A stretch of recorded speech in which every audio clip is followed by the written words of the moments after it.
Ce qui est déjà intéressant, c'est de montrer que ça a lieu dans beaucoup de territoires en France. Ça, c'est Oui. le premier point. Déjà, ça démontre un étalement d'une forme de délinquance désinhibée, etc. Le deuxième point aussi qui est intéressant, c'est de voir que on a de plus en plus, on voit s'accumuler des scènes sauvages lors d'événements festifs, lors d'événements marketing. Je me souviens même aussi, par exemple, sur des films. Par exemple, je me souviens d'un film de One Piece où il y avait eu au cinéma de Nice, etc. Pareil, des jeunes qui décrochent les sièges, qui vandalisent, etc. On voit cela donc même sous Michael Jackson, il y avait aussi eu le film qui est très bien, mais il y avait eu aussi également des scènes un peu un peu sauvages, voilà. Et donc on voit de plus en plus de manière désinhibée, en toute impunité, une accumulation de scènes sauvages. Et là, en l'occurrence, sur le cas de la collaboration entre les montres, on voit de plus en plus aussi des gens qui veulent se faire de l'argent facilement, qui ont remplacé la culture de l'effort par la culture de la casse, c'est-à-dire je vais essayer soit de récupérer un produit à 300 € pour le revendre à 1000 €, et ben si je n'y arrive pas, eh bien je casse, je suis... Et s'il faut que je marche sur celui qui est devant moi, je marche sur lui. Et c'est vraiment symptomatique d'une société, vous avez raison de le rappeler. J'ai eu la chance d'être à Munich pour la finale de la Ligue des Champions et être au stade.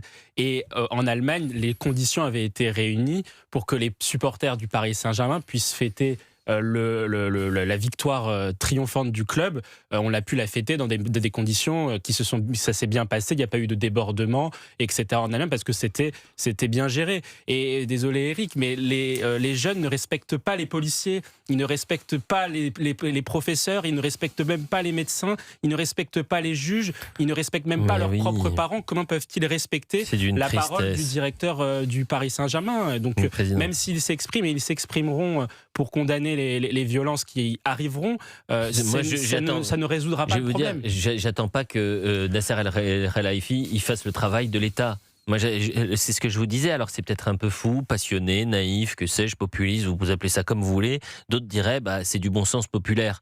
Le courage, c'est quoi? Vous avez Monsieur Lecornu qui dit on va mettre en place une loi spéciale, juste pour ce soir. Ça va d'ailleurs être un test. Parce que les délinquants, ils vont trembler.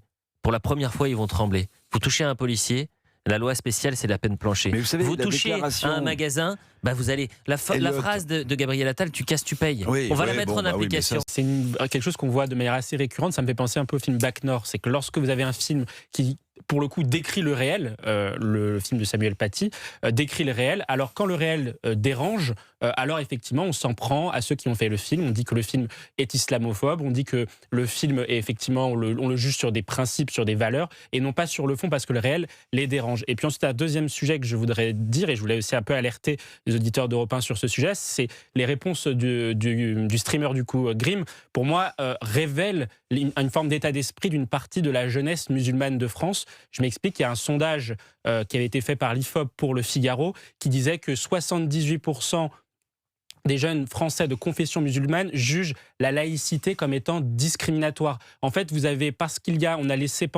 laissé dans le débat public l'idée que la laïcité était discriminatoire contre l'islam spécifiquement et pas contre les autres religions. Et donc, vous avez de plus en plus de jeunes qui viennent de la communauté musulmane, même si j'aime pas ce terme, qui considèrent de manière assez naturelle que la laïcité est islamophobe, et ça pose problème sur l'avenir de ce principe, de cette valeur cardinale pour la République.